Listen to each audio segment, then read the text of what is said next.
creo que el próximo año creo que vamos a recoger las preguntas en la sesión anterior para poder ver todas. Tenemos aquí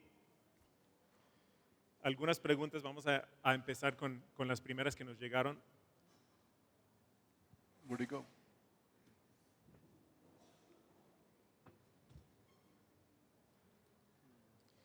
La primera pregunta aquí. Tengo una hija de 14 años iniciando en el lesbianismo. ¿Debo como padre disciplinarla y corregirla? Gracias.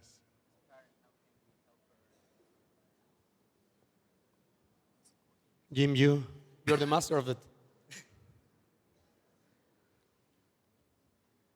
I think a child who is as young as 14 Creo que una hija tan joven como 14 años should have certain restrictions placed on their behavior, tiene que tener ciertas restricciones puestas sobre su comportamiento, whether she was pursuing heterosexual sin or ya sea que lesbian esté sin. buscando pecado heterosexual u homosexual. So I think there's kind of two strategies going alongside of each other. Así que me parece que hay dos estrategias que corren una al lado de la otra. Like Ephesians says that we're to discipline our children and instruct our children. Como Efesios nos dice que debemos disciplinar a nuestros hijos e instruir a nuestros hijos. That a child as young as that, I think effort should be made to restrict their behavior. Que una hija tan joven entonces se debe restringir su comportamiento. Again, just like if she was 14 and had a boyfriend she was sinning with, Sería lo mismo si tuviera 14 queriendo tener un novio. and she won't like that. A ella no le va a gustar eso, But while she's under your roof, pero mientras está bajo tu techo, there are rules she has to follow, hay reglas que ella debe seguir, like drunkenness and other things como too. lo que hablábamos con las borracheras y otras cosas. So on the one hand, there has to be discipline. Entonces, por un lado, tiene que haber disciplina On the other hand, there has to be love. y por otro lado, tiene que haber amor. I'm sure she knows you disapprove, Estoy seguro que ella sabe que tú desapruebas esto, but you can communicate that nothing she does will stop you from loving pero tú her. puedes comunicarle que no hay nada que ella pueda hacer para que tú dejes de amarla. You want to show love where you can. Vas a querer mostrarle amor mientras puedes. She may say, well, if you love me, let me do whatever I want, Ella te puede decir, bueno, pero si tú me amas, déjame hacer lo que yo quiera. but that's not a godly love. Pero ese no es un amor piadoso. To be kind to her, though, Tú puedes ser amable con ella, to do kind things. hay que haga y hacer cosas amables con ella. I'll give you an example from when we had a 14-year-old we were having trouble with, Les pongo un ejemplo cuando uno de los nuestros tenía 14 años.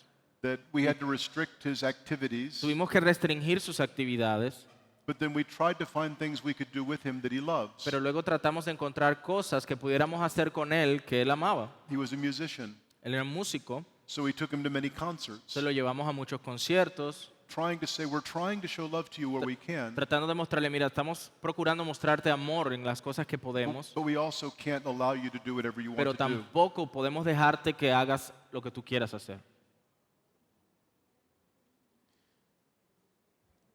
Vamos a ir variando, como tengo tantas preguntas, no necesariamente va a haber un hilo conductor a través de todo. Aquí una pregunta que creo que o el pastor Jairo o el pastor Quique nos pueden responder. Y voy a leer las tres preguntas que están relacionadas juntas. ¿Hasta cuándo debo soportar la ofensa? ¿Qué debo hacer cuando el ofensor es constantemente ofensivo? ¿Debo portarme como si no hubiera pasado nada cuando me han ofendido aún después de perdonar? ¿Ya abriste la Biblia? ¿Vas a abrirla? Yo asumo que vas a hablar. Se me iba a caer. No, yo creo que yo respondo la primera, tú las otras dos, que es la más fácil. Mateo 18 nos orientan al respecto. Es decir, esa pregunta se la hicieron a Jesús, ¿verdad? Maestro, ¿hasta cuántas veces debo perdonar a mi hermano? ¿Hasta 7? ¿Y cuál fue la respuesta de Jesús? Hasta 70 veces 7. El contexto de ese pasaje en Mateo 18 es el contexto de una oveja que se ha perdido. Si ustedes ven, versos anteriores está el caso de disciplina, ¿verdad? ¿Qué hacer con un hermano que peca contra mí? Ve y búscale, si te hace caso, has ganado al hermano, ve con 2 testigos. Si a ellos no atiende, díselo a la iglesia, ¿verdad? Esa es una operación de rescate. Y lo que inmediatamente se nos dice después es que siempre deberíamos estar preparados para perdonar al pecador que se arrepiente. Entonces el asunto es, si el pecador viene arrepentido, ¿verdad? Y te pide perdón, tú debes estar dispuesto siempre a perdonar. Y la razón de eso es el modelo de Jesús, porque Él estuvo dispuesto a perdonarnos nuestros pecados pasados, presentes y futuros. Una cosa es el perdón y otra cosa es la reconciliación. Y creo que aquí la pregunta está girando más en torno a la reconciliación de la relación. El perdón se debe dar indefinidamente, ¿verdad? Irrepetiblemente, es nuestro llamado, es un mandato de parte de Dios. La reconciliación es otra cosa distinta, ¿verdad? O estar en paz. Y ahí la Biblia sí nos aconseja, traten de estar en paz. Y eso nos deja una puerta de que no siempre será posible la reconciliación de la relación. Sí, lo que Jairo dijo está bien. La realidad es que la misma pregunta arroja varios problemas a nivel del corazón. Porque creo que ayer lo cerré la clase con esto. No se trata de apechugar y sufrir y cuántas veces debo de sufrir que me menosprecien, sino ver la oportunidad del menosprecio como una oportunidad para mostrar a Dios. Entonces, si el Espíritu Santo guiara esa pregunta, la pregunta sería: ¿cuántas veces estoy obligado a modelar a Cristo ante alguien que me menosprecia? Y déjale que Él responda, ¿sí? Como bien decía Jairo, hay un tema de reconciliación y escuchen esto, creo que lo dije el año pasado. Personalmente creo que esta idea de ser amiguis, bestis, comadre, mundo de Barney en el que nadie se lastima, está muy sobrevalorada en nuestra generación, ¿sí? Jesús nunca garantizó que vas a ser amiguis de todos aquí. El único lugar, y eso lo aprendí en una conferencia que Jim hospedó en California el año pasado, con Dave Hardy, un maestro que él invitó. Él decía esto: el único lugar en el que no va a haber menosprecios, diferencias, ataques y lágrimas no es aquí, es allá. Y la única razón por la que no va a haber ataques, menosprecios, lágrimas, quejas, berrinches es porque no habrá expectativas. Estaremos satisfechos. Dice el salmista: yo estaré satisfecho cuando despierte a tu semejanza. Y como yo estaré satisfecho, ya nadie me podrá ofender. Mientras ese día llega, estamos en un mundo caído en el que el pecado rige en la mayoría de las personas allá afuera, y nuestra labor no es hasta cuándo tengo que soportar el pecado, sino cómo voy a responder al pecado ajeno sin yo pecar, porque entonces yo soy responsable de mi tono. Entonces la invitación creo que es esta, y lo dije ayer: cuando empiezas a ver el ataque como una oportunidad para reflejar a Cristo, quizás Satanás cambie la estrategia porque ya no le está haciendo negocio, y tú habrás podido pasar esa prueba, y vendrán años después otra prueba. Me encantaría decirte: en cuanto superes la prueba que tu esposo te menosprecia, ya nadie te menospreciará. Pero no, tu hija de 5 años va a tener 15 y va a llegar a la etapa en la que ella es la reina del pueblo y tú eres alguien que le sirve a su agenda, y se va a indignar cuando tú no haces las cosas como ella quiere, y te va a decir que no le entiendes y que tú no sabes lo que ella está peleando y que su problema es único, y sabes una cosa, tú te sentirás: pero es que todo lo que hice y todo lo que le di y todo lo que le amé y Dios te mandará: no te ofendas fácilmente 2.0. Así que estamos en un proceso de santificación, familia. Y la pregunta es, repito, ¿qué tantas veces tengo que modelar a Jesús? Y eso déjale a Dios que te responda. También estuvo bien. I completely agree with what my brothers have said. Completamente de acuerdo con lo que mis hermanos han dicho. Proverbs 19:11 says it's a glory to overlook a matter. Pero Proverbios 19:11 dice que es una honra pasar por alto la ofensa. I think sometimes, though, it depends what's the nature of the offense. Bueno, también a veces depende de la naturaleza de la ofensa. Galatians 6:1 says that Gálatas 6:1 dice the loving thing to do is to confront a brother, que lo más amoroso es confrontar al hermano to restore them from their sin. y restaurarles de su pecado. If it's a case of like physical abuse, Sorry. if it's physical abuse, Si it's es the un offense, caso de abuso físico, then it may be church discipline quizás entonces deba haber disciplina en la iglesia or even getting legal protection from the o police. incluso buscar protección legal de la policía. Always there should be an attitude of grace, Siempre debe haber un hecho de gracia, but the situation could vary depending on the pero details. depende de cada situación. Y quiero nada más dar una nota de balance a lo que dijo Jim. Si hay un tema de delito, es decir, hay un abuso sexual, hay abuso físico, no es un tema de, "Ay, yo me voy a quedar a sufrir esto porque a Cristo lo no, no, no, no, no. La autoridad puesta por Dios dice que es un delito. Ahora te voy a decir lo más triste como consejero y pastor en Latinoamérica. 9 de cada 10 personas que sufren abuso y vienen a consejería, lo primero que les decimos es: tienes que ir a la autoridad y levantar allá le llamamos un acta de hechos. No es una denuncia, pero es que quede establecido ante la autoridad que hubo un tema de abuso. 9 de cada 10 mujeres que sufren eso no lo quieren hacer. Y entonces ya no es un tema de la iglesia. La autoridad puesta por Dios preveyó estos mecanismos para tu cuidado y te estamos como iglesia motivando a que los aproveches. Si tú no los quieres aprovechar, nosotros no podemos ir trabajando contigo porque tu integridad corre en riesgo, ¿sí? Y estás sufriendo un delito que la autoridad dice que merece una sentencia. Y si no hay un historial, si hay una futura separación o divorcio y no hay un documento que hable que tú avisaste hace 3 años que había abusos, diría el gringo, that's on you. O sea, eso es cortesía tuya. Pero queremos invitarte a que aproveches la autoridad dada por Dios. No estamos en una era cavernaria en la que sufre que te abusen sexualmente y que te peguen. No, no, no. Es un delito. Y queremos servir sincronizado con la autoridad que Dios puso para tu cuidado. ¿Sí? ¿Hasta dónde llega mi obligación como hija? Ya estoy casada con hijos y actualmente le doy casi todo lo que gano a mi mamá, quien vive con mi hermano, y es poco lo que él da. Siento una carga pesada, pero hago el esfuerzo por amar o por amor a ella.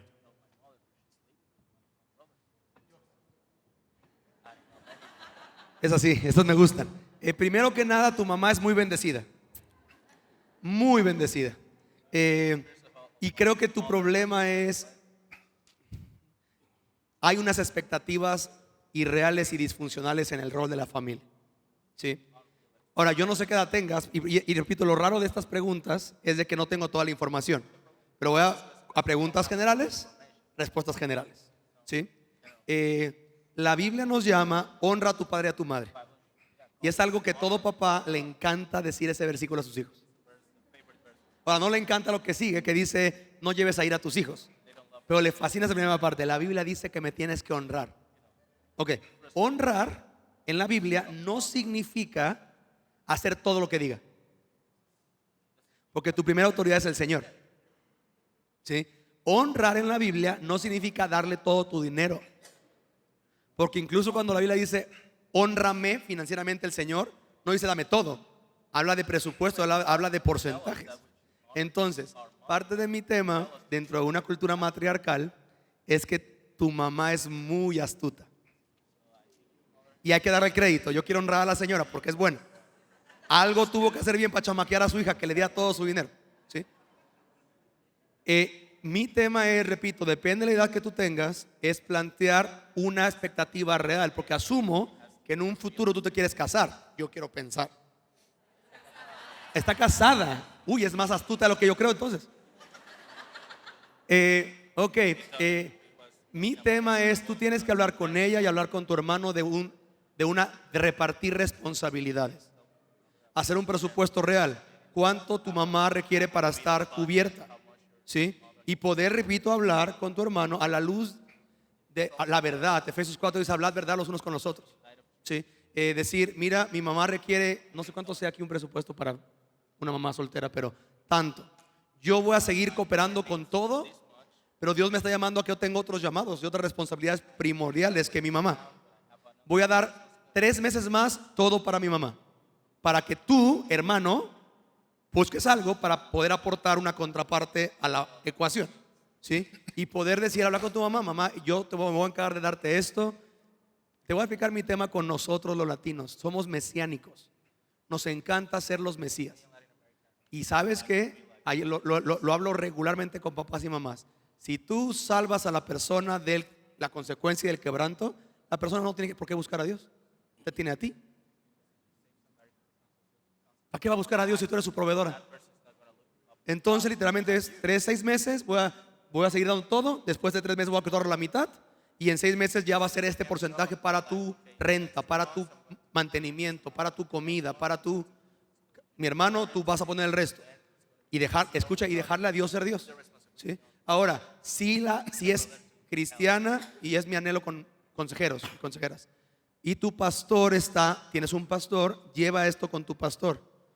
Porque si es una mujer, las cartas pastorales dice esto, si es una mujer mayor de cierta edad, que tiene hijos creyentes, ellos tienen que cooperar para su manutención. Si no, la iglesia entra en una operación ahí de piedad. Pero no camines esto sola, mete a tu pastor. Tu pastor, asumo, es un hombre piadoso que ama a Dios, conoce la palabra y no te va a dejar pelear esto sola. Ojo, no pelees esto sola, porque si tu mamá es como creo que es, se lo va a tomar personal. Entonces, que no seas yo diciéndote a ti, mamá, el pastor me ha dicho esto, creo que esto es sabio. Si él me dice, sigue dando todo tu dinero, yo lo sigo dando, pero yo creo que esto no está ayudando a nadie. ¿Sí? I agree with Kike that when you don't know all the details, Yo estoy de acuerdo con Quique de que cuando uno no conoce todos los detalles, you have to be very careful. toca ser muy cuidadoso. In Mark 7, Jesus said that En Marcos 7 Jesús dijo the duty of the fifth commandment to honor father and mother que el deber del quinto mandamiento de honrar a padre y madre is when they are old es que cuando son ya mayores, to take care of their needs. ayudarles en sus necesidades And he rebukes the Jews for laying aside God's commandment for their tradition. y reprende a los fariseos por no dejar o permitir que se estuviera cumpliendo esa labor. And likewise in 1 Timothy 5, Y de la misma manera en 1 Timoteo 5 we're told that if there's a widow, that the family should take care of se nos her. dice que si hay una viuda, la familia debe hacerse cargo de ella, And that would be before the church or before the government. tanto ante la iglesia y ante el gobierno. So, but there are factors we don't know. Pero hay factores que no sabemos. We had a case in which the parents were still old enough to work, they were still young enough to work and be productive, Tuvimos un caso de unos padres que eran lo suficientemente jóvenes para todavía trabajar y ser productivos, but they wanted to move in with the kids and do nothing. pero ellos querían mudarse con sus hijos y no hacer nada. There wasn't a real need. Y no estaban en verdadera necesidad. And so the children were responsible in that case. Así que los hijos no eran responsables en ese caso. There's also the problem that we don't know about the brother.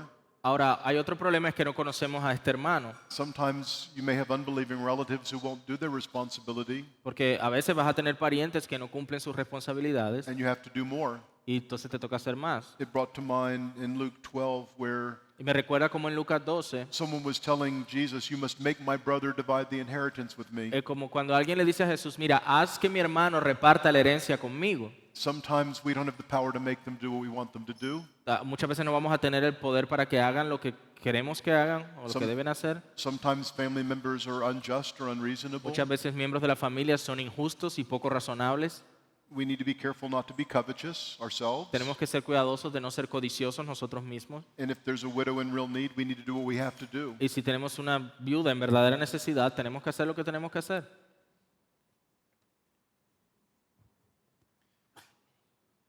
¿Por qué es importante la vida? Si la buena vida estará en la vida eterna. ¿Acaso Dios nos da la vida para saber si somos merecedores de la vida eterna?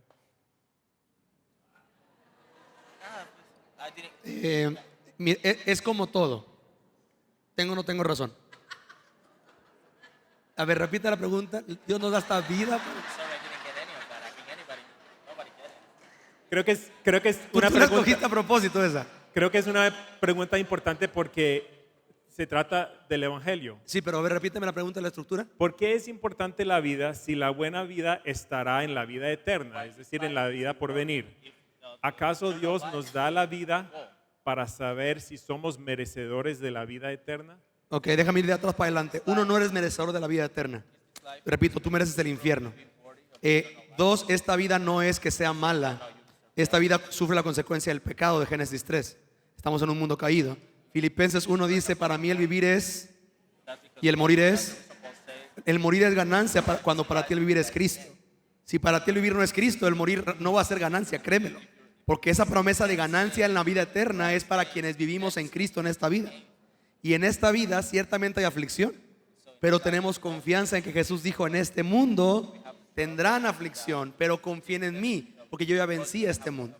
Entonces, la vida no es el problema o es buena o mala. Estamos en un mundo caído. La vida en Cristo se trata de Cristo. Y eso significa gozo, esperanza, perdón, promesas de una vida mejor en Él, ¿sí? Pero tú no la vas a merecer. Lo cantaron ayer. No hay nada que hagamos que merezca que Dios nos dé vida eterna. Eso se pagó por lo que recordamos este fin de semana. El Cordero fue a morir en una cruz,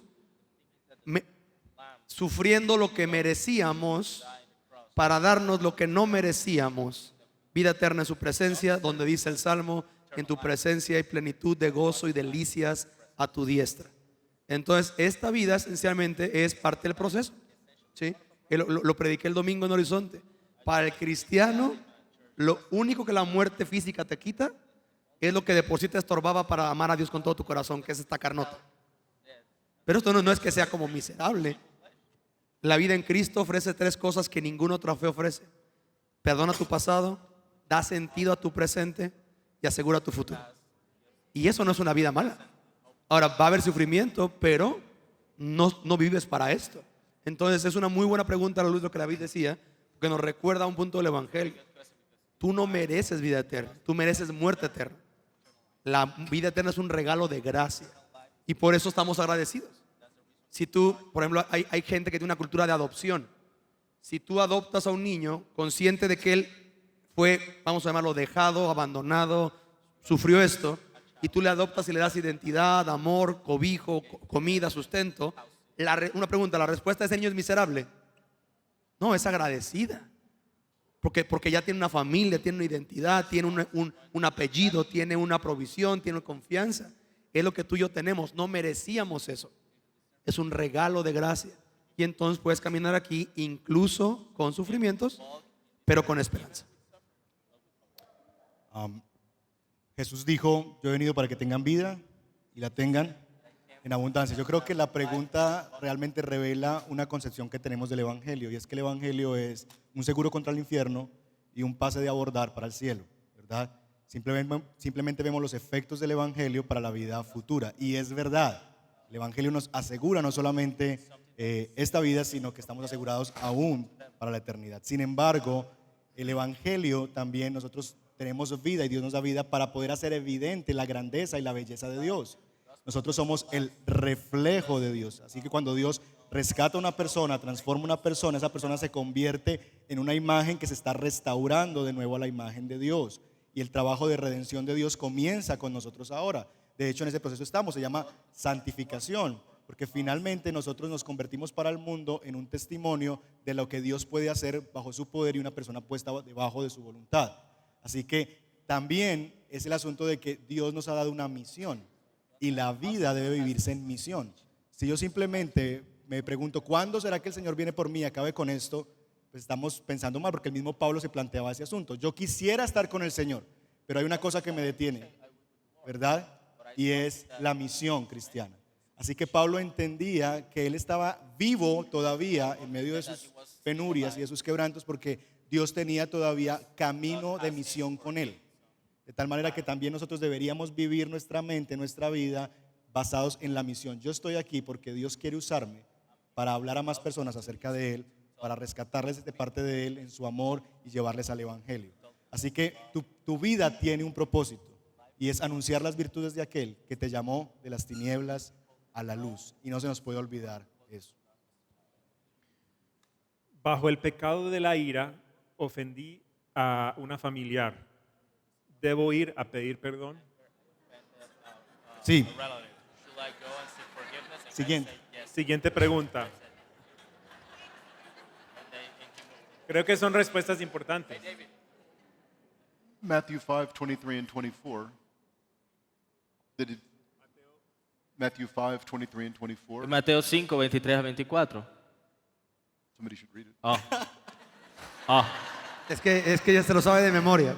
¿Qué dice? Así dice el Señor. Ok, vamos a leerla en 5, 23 y 24.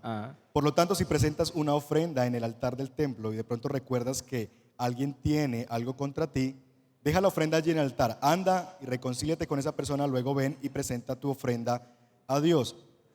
Así que puedes ir y regresar para la siguiente conferencia. No, mentiras. Puedes terminar la conferencia y luego ir y hacerlo. Yeah, he just read the text, so. No, go ahead. Estoy en pecado de adicciones, pero lo vivo en silencio. Y he tenido ira y depresión y otras cosas. ¿Alguien me puede ayudar?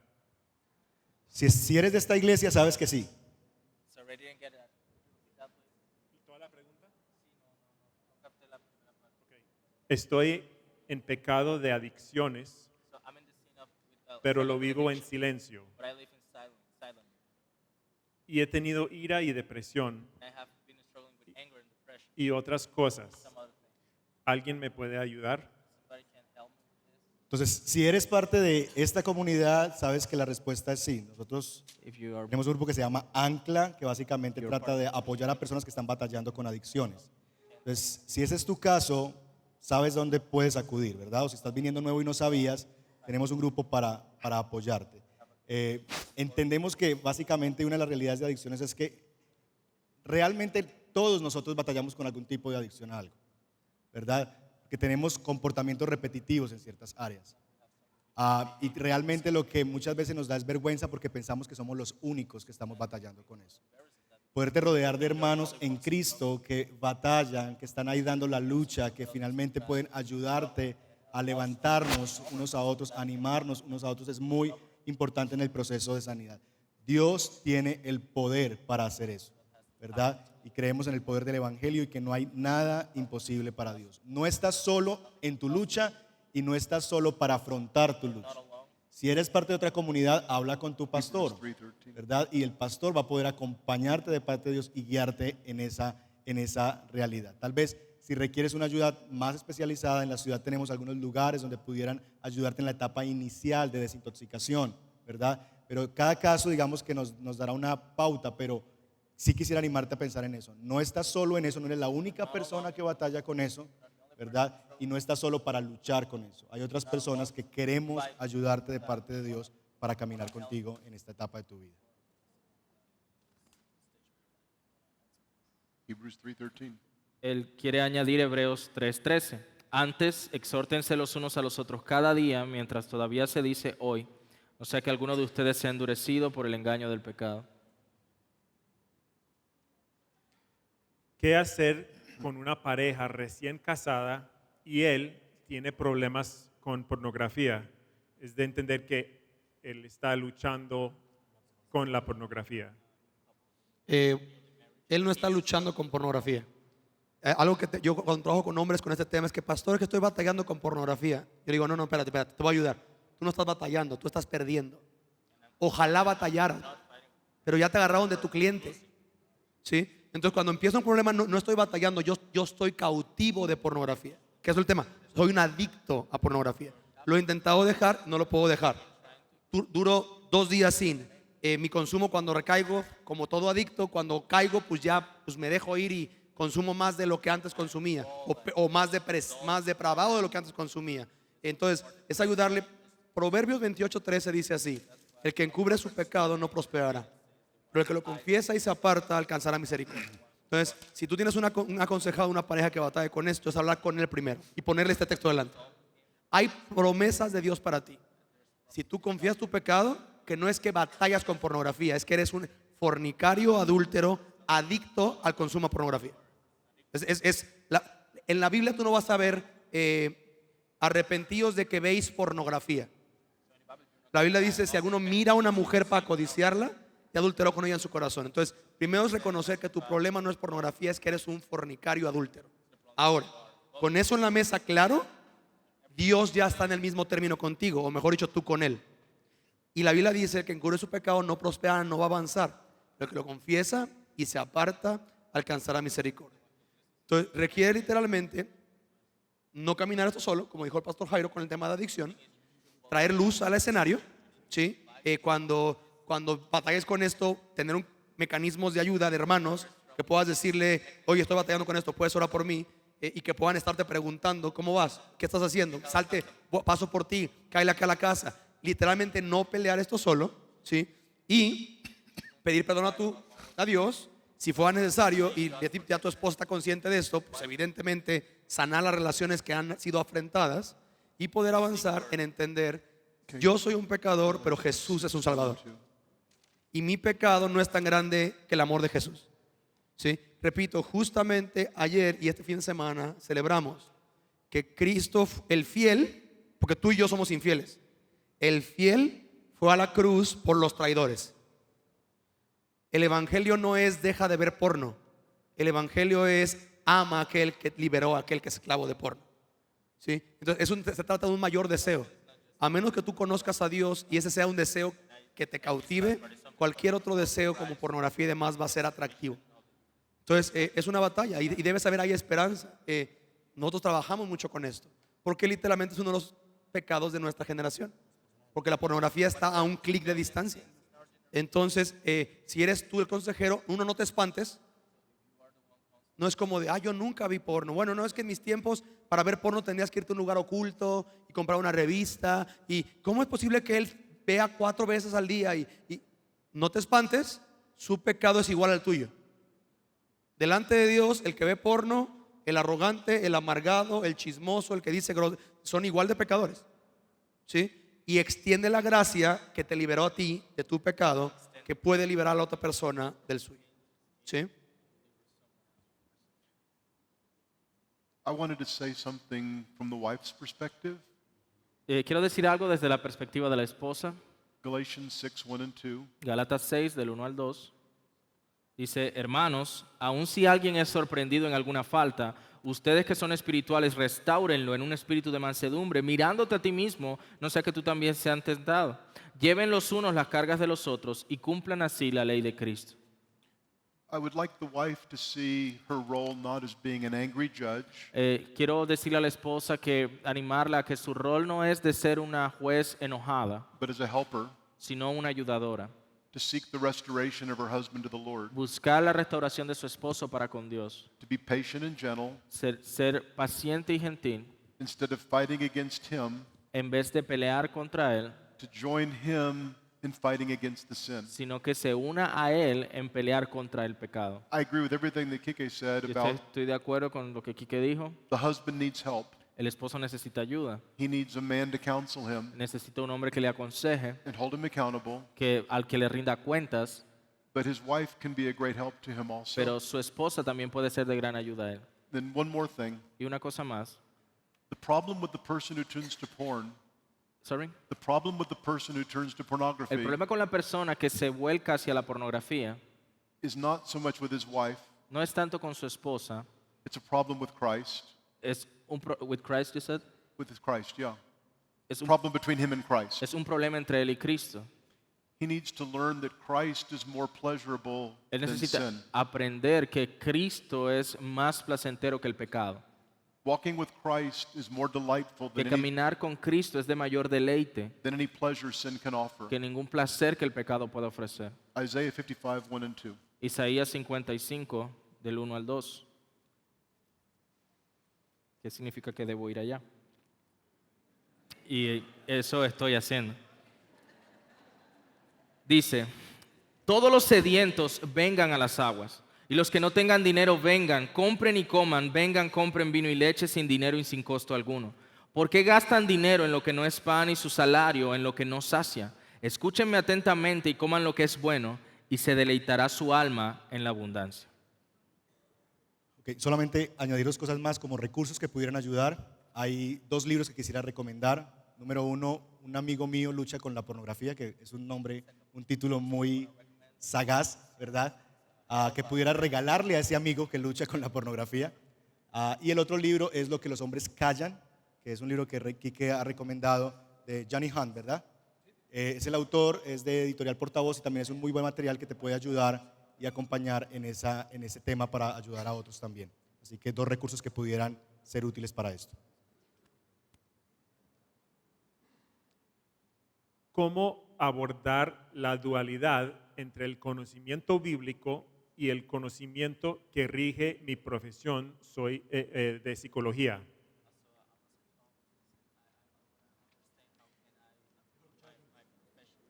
¿Y cómo ponerlo?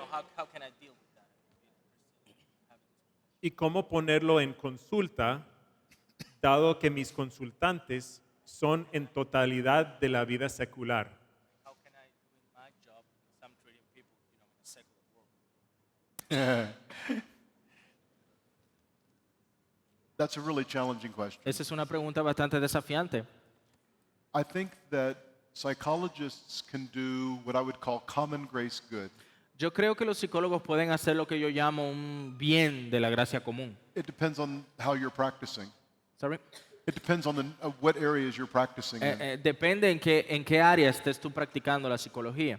the sense that you can teach people techniques that might bring En them some relief. en el sentido que puedes enseñar a las personas ciertas técnicas que les pueden traer algo de alivio.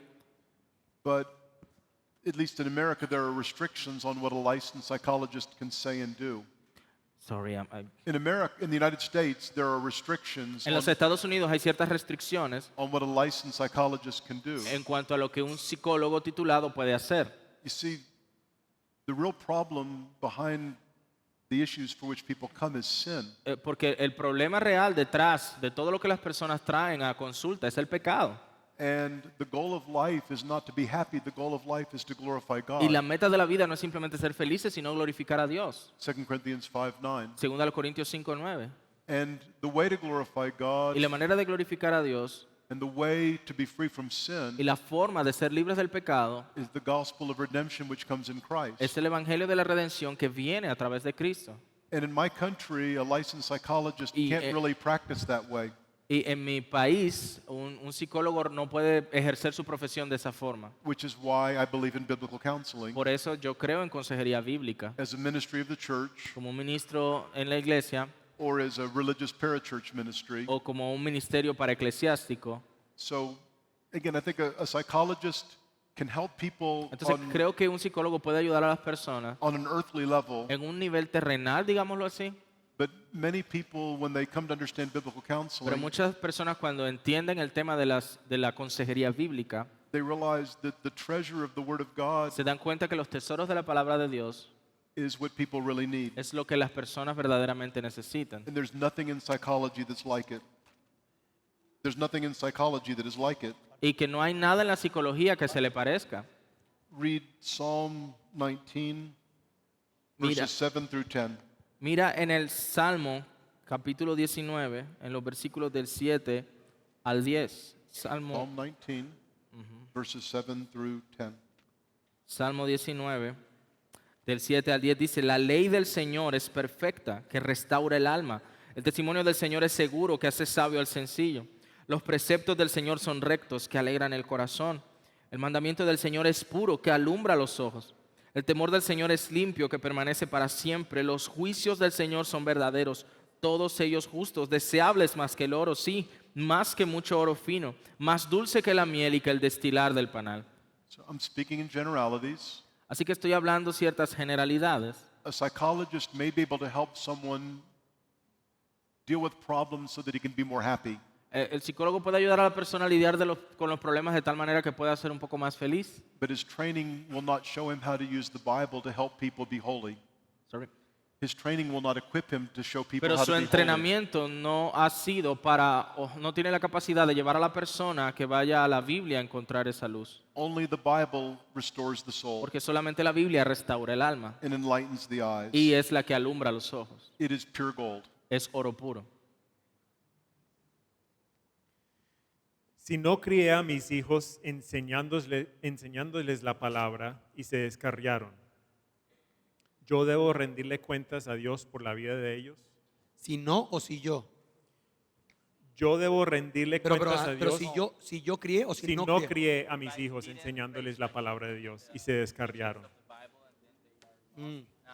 ¿Yo debo rendirle cuentas a Dios por mis hijos? ¿Yo debo rendirle cuentas a Dios por la vida de ellos? Creo que Jim habló de eso cuando dijo que llega un punto en que el muchacho es responsable de sus decisiones. Ciertamente, si tú eras creyente y no criaste a tus hijos en el temor de Dios, hay pecado de tu parte y ahora sí que eso será sobre ti. Deuteronomio habla de eso, de enseñar la batuta a la siguiente generación, y esto lo enseñarás y repetirás a tus hijos y hablarás de ello cuando estés. Pero quizás tú creciste incrédulo, pero los formaste incrédulo y viniste al conocimiento de Cristo cuando ellos ya tenían X edad. Entonces no, porque la Biblia, Dios es un Dios justo. Dios no te va a pedir cuenta de lo que tú no sabías. ¿Sí? Es la realidad. Ahora, creo que Jim fue muy puntual en esto. Tú puedes ser el papá más piadoso del planeta y eso no garantiza que tus hijos se van a alejar del Señor. Y tú puedes ser el peor papá sobre la faz de la tierra y eso no garantiza que tus hijos van a replicar eso. Muchos aquí, nuestros papás fueron no todo menos imitables en muchas cosas, pero Dios tuvo misericordia de nosotros y nos alcanzó y quebrantó nuestra alma para salvación sin importar lo que nuestro papá dijo o hizo o hacía o no hacía. Entonces, no somos tan importantes. ¿Tenemos un rol en la paternidad? Sí, pero no somos tan importantes. Jonás 2:9, la salvación es del Señor. Ahora, ¿qué mayor privilegio para un papá o una mamá de servir a Dios en que sus hijos conozcan el Evangelio por medio de nuestra vida transformada? ¿Sí? Yo cuando presento bebés en la iglesia oro lo siguiente: Señor, nos has dado el gozo de verles nacer. Nuestro gozo será completo cuando nos dejes verles nacer de nuevo. Hasta entonces, Señor, gracias por lo que has hecho hasta ahorita. Te lo encomendamos, resplandece a su vida cuando tengas a bien salvarle. Pero mi hijo es mi hijo es hijo de pastor y yo no asumo que le salvo. Yo le predico el evangelio cada vez que puedo. Le decía a Jairo, ahorita estoy con niños ayudándoles a entender su pecaminosidad, que como papás somos torpes para como de, ay, no pasa nada. No, ¿sabes una cosa? Cuando hay un berrinche, tienes que aconsejar a tu hijo. ¿Sabes por qué está haciendo un berrinche? No, porque las cosas no se hacen como tú quieres. Y empezarles a ayudar a los niños a entender. El problema es que tú eres tu rey aquí y no Jesús. Y apuntarles para que cuando este reino de ellos mismos les arte, sepan que hay un reino mejor. Pero hasta entonces, familia, repito, la salvación es del Señor. Tu oración tiene que ser: Señor, déjame modelar tu evangelio a mis hijos y que ellos puedan, diría la Biblia, el Dios de nuestros padres. Que ellos lleguen a un punto en que hablen: necesitamos al Dios de nuestros padres. Y entonces habrá valido la pena tu paternidad. Quisiera añadir que es cierto, o sea, la Escritura nos anima a que si nosotros confesamos nuestros pecados, Él es fiel y justo para perdonar nuestros pecados y limpiarnos de toda maldad. Eso incluye nuestros pecados como padres. Así que tenemos esa esperanza de que hemos sido perdonados. Pero por otro lado es que todavía no es tarde para enseñar a tus hijos. Nunca dejas de ser padre. Fue lo que acabamos de aprender hace un momento.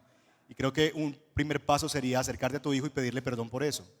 Decirle: yo fallé en esto, ya sea por ignorancia, porque no conocías a Cristo, ya sea porque no lo viste como algo importante, pero hoy ves la importancia. Pídele perdón a tu hijo. Yo debía haber hecho esto contigo y lamento profundamente no haberlo hecho. Sé que he sido perdonado, sin embargo vengo a ti y te pido perdón, porque ahora veo el valor que esto tiene y lo que he hecho contigo al no darte el evangelio. Y empezar a hacerlo con tus hijos, ¿verdad? Empezarles a modelar, empezarles a hablar. Seguramente tendrás nietos, aprovechar esas oportunidades con tus nietos. Si Dios te ha dado vida todavía, es porque todavía hay oportunidad y nunca es tarde para eso. Bueno, creo que tenemos tiempo para 2 preguntas más. Ok. Bueno, ni siquiera, antes de hacer las últimas 2 preguntas, ni siquiera alcancé a leer todas las preguntas. Hay muchas preguntas aquí que me parecen que son muy importantes y me da mucho dolor que no podemos tratar esas preguntas en este momento, pero eso no quiere decir que se deben quedar así frustrados o con ira, para no usar el eufemismo. Deprimidos. Sí. Sino que muchos de los que están aquí están siendo formados en consejería bíblica. Creo que es importante que no se queden con esas preguntas. Por favor, o hable con uno de los conferencistas aquí, busque ese momento. Algunas preguntas aquí tenían que ver, como vimos esa pregunta de alguien que está luchando con las adicciones en este momento. Y queremos que busquen, que aunque no haya tiempo en este momento para hacerlo, por favor, antes de salir de aquí, busquen ayuda y comparte con alguien para que esas cosas puedan salir a la luz. Bueno, varias de las preguntas tenían que ver con este tema de la situación en casa. ¿Qué hacer cuando el papá es quien modela borracheras y respetando a las normas de convivencia y el hijo está haciendo lo mismo? Él tiene 18 años y es universitario. Se entiende que la pregunta es hecha por una madre que está tratando de organizar su casa. ¿Quién escribió eso? ¿Jenny, la esposa de tu mujer? 18 años, Kiki. 18 años. Él- Jim, you're the expert. There are many situations in life where we can't control what other people do. Hay muchas situaciones en la vida donde no podemos controlar lo que las otras personas hacen. This happens in many families in America. Esto sucede muchas veces allá también en los Estados Unidos. Sometimes it's one brother Algunas veces es un hermano watching his parents support the drunk, lazy brother. viendo a sus papás a apoyar o permitir la borrachera de su hermano. Or it could be one parent who watches the other parent wasting money O un padre viendo al otro desperdiciando dinero on the very sinful child. en sus hijos pecadores. Sometimes, if they're Christians, you can ask them to come with you for counseling. Algunas veces, pues, si son cristianos, puedes animarles a venir a consejería. We even have the process of Matthew 18 where you could confront them and go through the stages that Tenemos could el lead proceso de to Mateo 18 donde puedes ir y confrontarles the church being involved. y que la iglesia se involucre. And sometimes there's nothing you can do. Y hay situaciones en donde no puedes hacer You, nada. you don't have the power to stop your husband Porque from no- doing a foolish thing, No tienes el poder de hacer que tu esposo deje de hacer cosas necias and you have to entrust it to God. y debes confiar en el Señor. La última pregunta es una pregunta larga, pero me parece que es una pregunta importante porque llega a la manera en que usamos la palabra de Dios. Como esta conferencia ha sido basada en la palabra de Dios y cómo usamos la palabra de Dios para tratar con esas emociones destructivas. La pregunta es, salí de una iglesia que tomaba versículos específicos de la Biblia para justificar el evangelio de la prosperidad. Para justificar el evangelio de la prosperidad. Sabemos que esto no está bien, pero al mismo tiempo, en conferencias como estas, seguimos tomando versículos específicos para nuestro bienestar y para argumentar una idea. Cuando llegamos a versículos conflictivos, como Deuteronomio 21, 18 a 21, donde encontramos una justificación para matar a nuestros hijos, apelamos al contexto. Pero en los otros, que sí son aceptados socialmente, entonces simplemente los tomamos literal. ¿Qué nos hace diferentes a los que profesan una fe muy distinta a la nuestra, pero aún así tiene bases bíblicas? ¿Puedo tomar versículos bíblicos específicos para justificar una idea cualquiera al momento de aconsejar? Nota, no debemos olvidar que Satanás tentó a Cristo utilizando versículos bíblicos.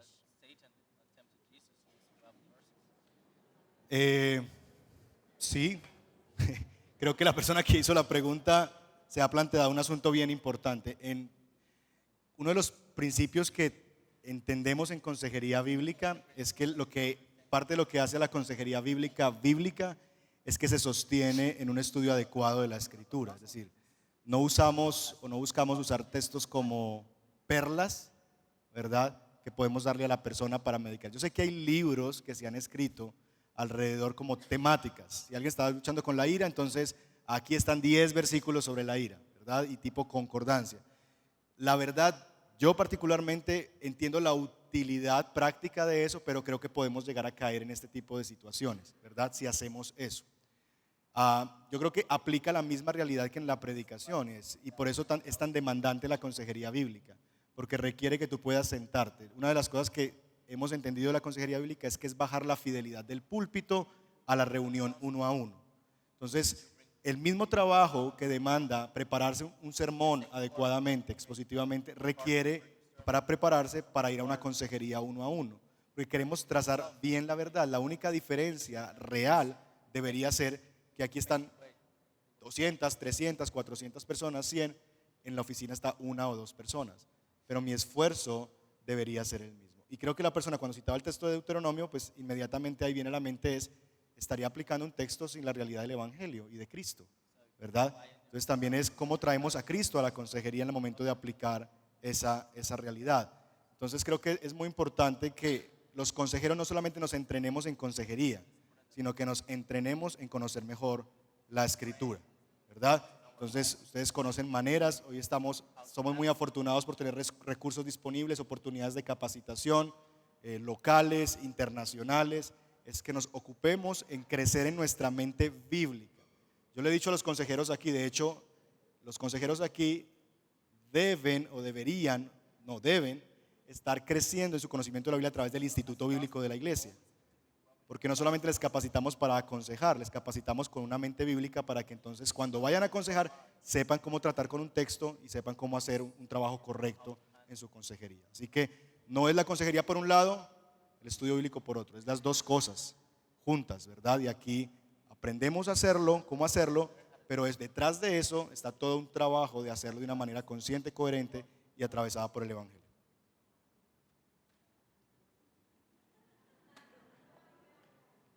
Yo no puedo dejar esta oportunidad para animarles en ese proceso de profundizar en la palabra de Dios. Hay un libro que les va a ayudar a unir todos esos cabos que parecen sueltos en la palabra de Dios, escrito por Donald Carson, que se llama El Dios que está presente. Es una teología bíblica que te ayuda a entender que no son como versículos extraviados, sino que es una historia completa y nos ayuda a ver por qué existen esos pasajes que al leerlo desconectado del resto no lo entendemos y decimos por qué dice eso en Deuteronomio.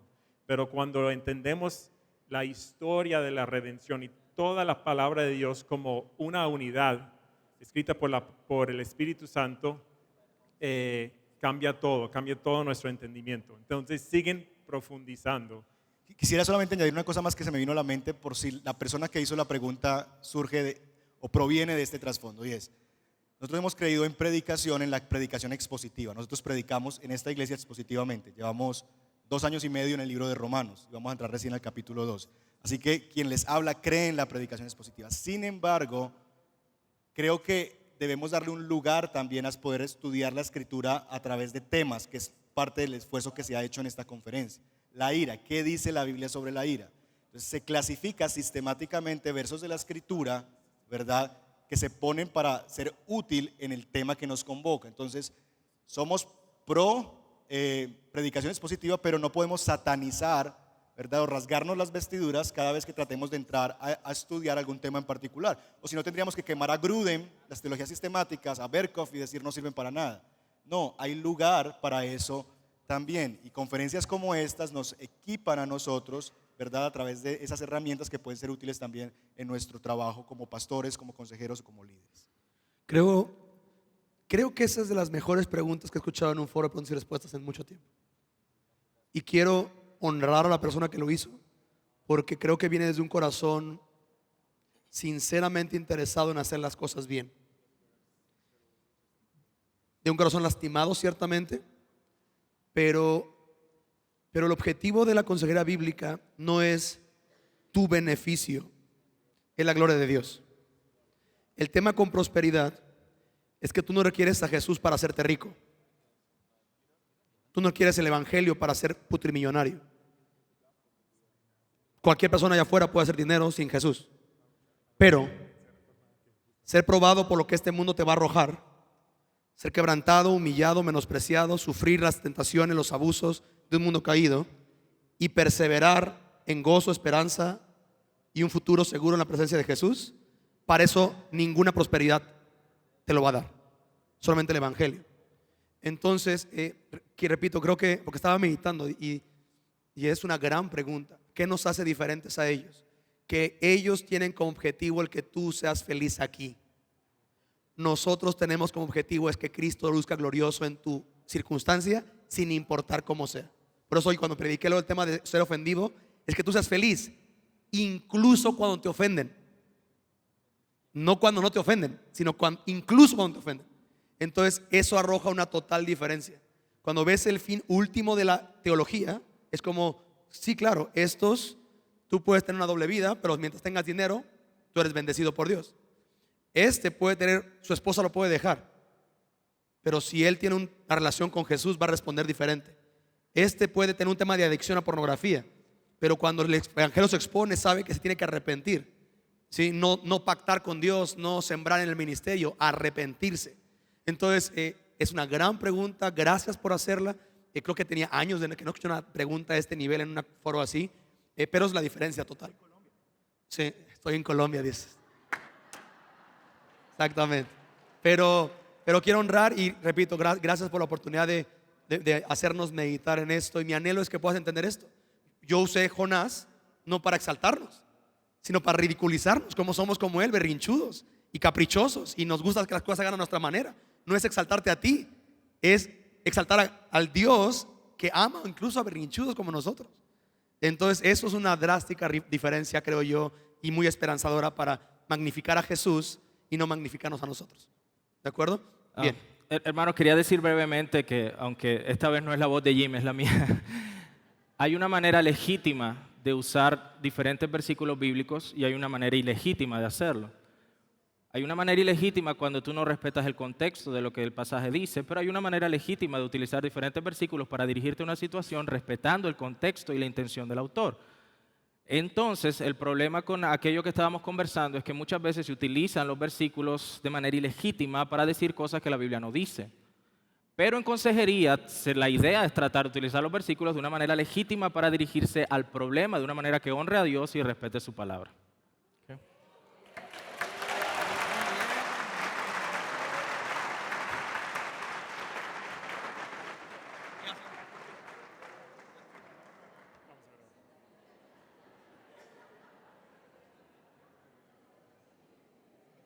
Y que en mi rol como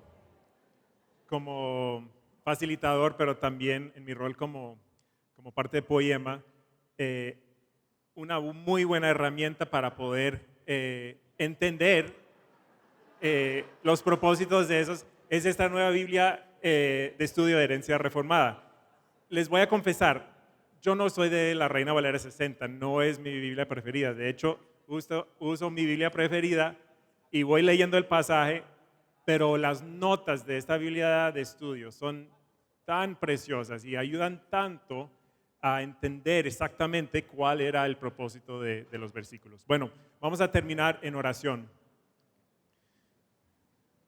Señor, te damos gracias por este tiempo que hemos tenido y sabemos que muchas de las situaciones que hemos escuchado son situaciones reales, de dolor, de sufrimiento, de rebelión, de pecado.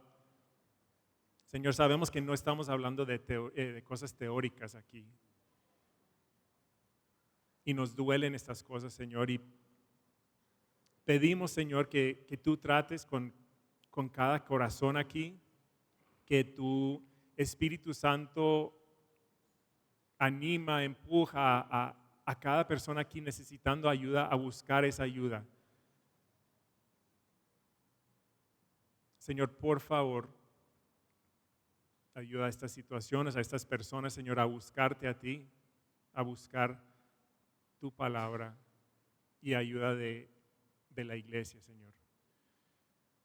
Señor, ahora siembra profundamente en nuestros corazones las verdades de tu palabra que hemos escuchado en estos tiempos, Señor, y si hayamos dicho cosas que no sean de tu palabra, Señor, que lo olvidemos esas cosas, Señor, y que solamente queda sembrada las verdades de tu palabra. En el nombre de Cristo, amén.